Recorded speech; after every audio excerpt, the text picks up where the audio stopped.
Oke. Baik sebelumnya assalamualaikum warahmatullahi wabarakatuh. Perkenalkan, kami dari kelompok 6 dengan anggota yang pertama adalah Kurniawan Dwi Yulianto dengan NPM 20557051010. Kemudian yang kedua ada Muhammad Dafa Putra Wibowo dengan NPM 201705161. Dan yang terakhir ada saya sendiri yaitu Nasona Tania Wirawan dengan NPM 201705101. Jadi pada presentasi kali ini kami ingin membahas mengenai prediksi harga rumah pada distrik Xindian Kota Taipei, Taiwan menggunakan metode library propet pada Python. Oke, yang pertama yang akan saya jelaskan di sini mengenai konteks proses bisnis analisis data, di mana kami menganalisis data ini dilakukan untuk menganalisa dan memprediksi harga rumah pada distrik Xindian Kota Taipei, Taiwan menggunakan library Propet pada Python. Nah, harga yang tidak pasti itu tidak terprediksi membuat investor maupun pembeli rumah membutuhkan sebuah sistem analisis untuk memprediksi harga rumah berdasarkan letak rumah tersebut. Nah, kemudian hasil analisis ini dapat digunakan bagi masyarakat atau suatu individu dapat tahu apakah rumah yang ia beli itu mempunyai nilai yang baik dalam hal berinvestasi jangka panjang gitu, agar tidak rugi. Kemudian untuk selanjutnya ada sumber dataset. Nah, jadi untuk sumber dataset yang kami gunakan, ini tuh diambil dari pengunduhan pada UCI Machine Learning, dengan memiliki karakteristik data terdiri dari 7 variabel, kemudian 6 variabel yang dijadikan variabel X atau disebut variabel dependent, dan satu variabel yang dijadikan variabel Y atau variabel independen. Nah, dataset ini diambil dari pengumpulan data pada distrik Xindian, Kota Taipei, Taiwan.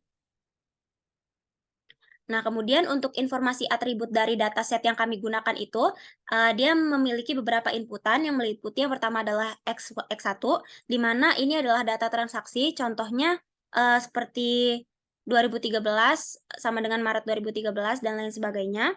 Kemudian setelah itu X2 sama dengan umur rumah, di mana ini menjadi satuan per tahun. Kemudian X3 yaitu jarak stasiun MRT terdekat, yaitu satuan per meter. Kemudian X4 jumlah tos serba dalam kompleks, kemudian X5 itu the geographic coordinate latitude, dan X6 itu the geographic coordinate longitude. Kemudian untuk outputnya itu meliputi harga rumah di unit area 10.000 New Taiwan Dollar per ping, di mana ping adalah lokal unit, jadi untuk satu ping itu sama dengan 3,3 meter persegi. Kemudian untuk selanjutnya yaitu pre-processing yang akan dijelaskan langsung oleh rekan saya Kurniawan Dwi Yulianto. Pada Anda dipersilahkan. Baik, selanjutnya yaitu pre-processing. Untuk pre-processing dari analisis kami itu yang pertama kita melakukan import data. Kemudian pada tahapan ini kami melakukan import data menggunakan library Python yang dibutuhkan selama melakukan analisis data dengan menggunakan metode Propet. Kemudian eh, berikut adalah cara beberapa kami menggunakan library Propet. Yang pertama kita melakukan import, yaitu import Panda SPD, kemudian import NumPy SPD, yang selanjutnya yang terakhir yaitu import Matplotlib PyPlot ASPLT. Kemudian yang selanjutnya yaitu melakukan import data. Langkah kedua ini yaitu mengimport data sebelum menjalankan kode program, maka kita harus memasukkan file data rumah yang kita miliki atau dataset yang kita miliki ke Google Colabs. Kemudian kita membacanya dengan sintaks dataku itu sama dengan PD, read Excel, real estate, dataset, XLS. Nah, kemudian yang selanjutnya yaitu eksplorasi data. Pada tahapan ini, kami sebagai yang menganalisis melihat struktur data dimensi jumlah kolom dan tipe data rumah pada distrik Xindian, Kota Taipei, Taiwan, menggunakan sintaks dataku.info. Nah, di sini terlihat datanya. Nah, kemudian yang tahapan selanjutnya yaitu cleaning data. Untuk tahapan cleaning data ini yaitu mengecek nilai nol. Kemudian proses pembersihan data pertama itu adalah dengan memeriksa apakah terdapat nilai nol atau tidak pada data dengan script dataku.isNull. Kemudian melihat parameter kosong, dot sum, kemudian parameter kosong. Yang selanjutnya yaitu hasilnya pada data rumah distrik Xindian, kota Taipei, Taiwan, tidak terdapat nilai nol. Nah, setelah melakukan pengecekan nilai nol, yaitu melakukan proses pemeriksaan duplikasi data. Pada proses ini, menggunakan script yaitu duplicate sama dengan dataku, duplicate. Kemudian ngeprint si dataku duplikatnya, sehingga mendapatkan hasil empty data frame, seperti yang terlihat. Kemudian yang selanjutnya, setelah memeriksa duplikasi data, yaitu membatasi angka di belakang koma. Pada X1, transaction date, dikarenakan kami hanya ingin mengambil 4 digit di depan koma sebagai tahun dan 3 digit di belakang koma sebagai bulan, maka kami hanya membatasi 3 angka yang berada di belakang koma dengan script sebagai berikut. Yang pertama yaitu dataku, kita menginisiasi X1 sebagai transaction date, kemudian sama dengan dataku X1 transaction date, kita mengapply, kemudian dengan fungsi lambda X count X3. Kemudian yang selanjutnya yaitu membuat kolom baru sebagai tempat penampungan nilai tahun dan bulan. Nah, ini untuk proses ini, yaitu proses setelah membatasi angka di belakang koma, yaitu proses ini masih terjadi di X1 transaction date. Kami memisahkan tahun dan bulan pada kolom masing-masing sehingga lebih mudah untuk melihat apakah terdapat nilai data yang 0 di belakang bulan. Dengan menggunakan script df sama dengan data frame, kita memanggil datakunya itu df inisiasi year, df x1 transaction date, arti lambda x integer x. Kita lakukan inisiasi yang sama, hanya mengganti menjadi bulan. Kemudian yang selanjutnya yaitu menghapus baris data dengan nilai month node. Hal ini dapat dilakukan akan ketika membuat kolom X1 yaitu transaction date menjadi tipe data time yang tidak mengalami error dikarenakan pada tipe data date time minimal angka pada bulan adalah 1 dengan script yaitu df itu sama dengan df month itu tidak sama dengan 0. Kemudian yang selanjutnya yaitu melakukan konversi tipe data X1 menjadi datetime.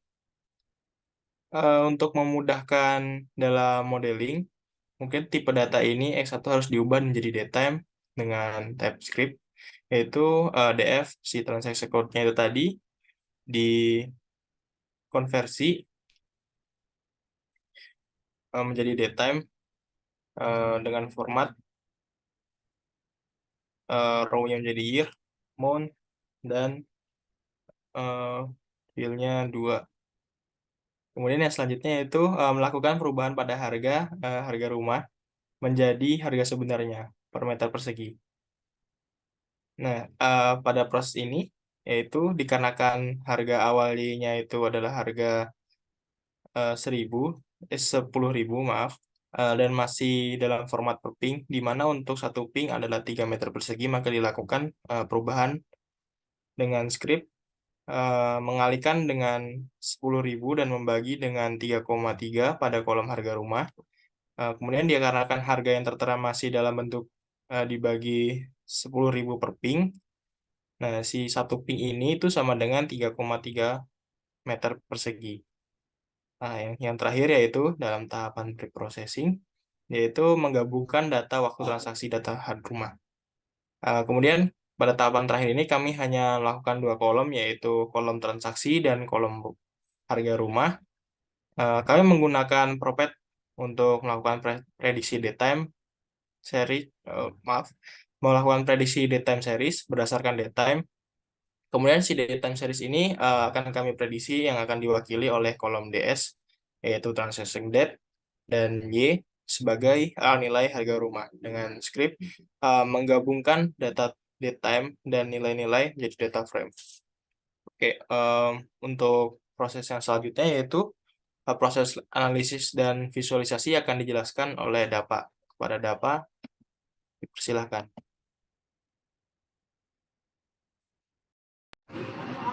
Oke, baik. Selanjutnya yaitu proses analisis. Yang pertama yaitu instalasi library, di mana kami telah menginstal library-nya pada Google Colab-nya di atas. Di sini penginstalan library Propet, yaitu tanda seru pip install Propet untuk menginstal library Propet. Lalu kami mengimport library Propet-nya dengan cara seperti ini, from Propet import Propet. Lalu setelah mengimport library-nya, kami langsung melakukan proses inisiasi dan melatih model Propet. Untuk script-nya seperti ini, yaitu kami membuat variabel baru yaitu model sama dengan function Propet. Lalu pada model kami masukkan variabel baru yaitu dat tadi yang telah berisi transaction date dan harga dari rumah per unit. Lalu setelah itu kami membuat data frame untuk prediksi, yaitu pembuatan data frame ini untuk memprediksi berdasarkan jumlah tahun yang ingin diprediksi, di mana kami di sini menggunakan variable years ahead sama dengan 2, yaitu untuk jumlah tahun ke depan yang ingin diprediksi. Lalu kami menggunakan variable future, lalu membuat model make future data frame-nya, yaitu untuk periods-nya kami mengisikan years ahead dikali 365, dikarenakan dalam Propet ini masih dalam format hari, jadi dikalikan 365. Ini untuk menambahkan 2 tahun. Lalu setelah itu kami melakukan visualisasi untuk hasil prediksinya, yaitu menggunakan plot. Jadi kami memplotkan untuk forecast tadi yang itu merupakan variabel yang telah diprediksi, lalu di show plotnya akan tampil seperti ini. Lalu selanjutnya yaitu hasil analisis dan rekomendasi.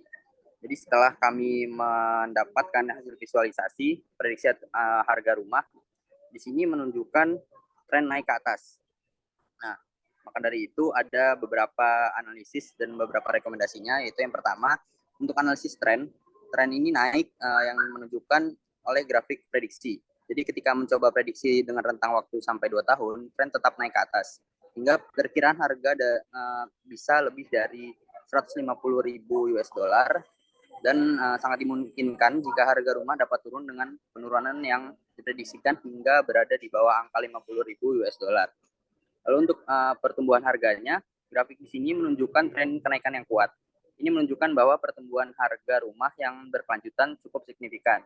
Kami dapat menginterpretasikan bahwa pasar properti sedang tumbuh dan nilai properti berpotensi terus meningkat di masa depan.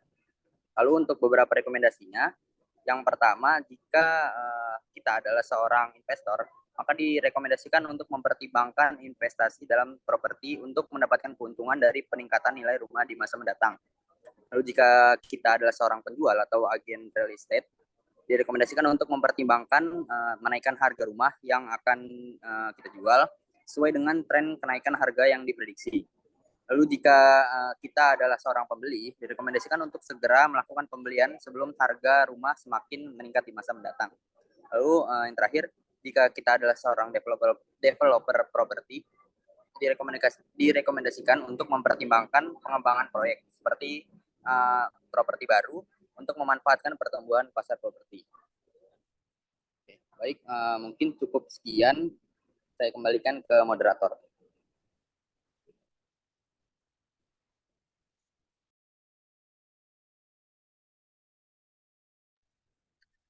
Baik, mungkin cukup sampai sini saja untuk presentasi kami. Mohon maaf apabila ada salah kata. Wassalamualaikum warahmatullahi wabarakatuh.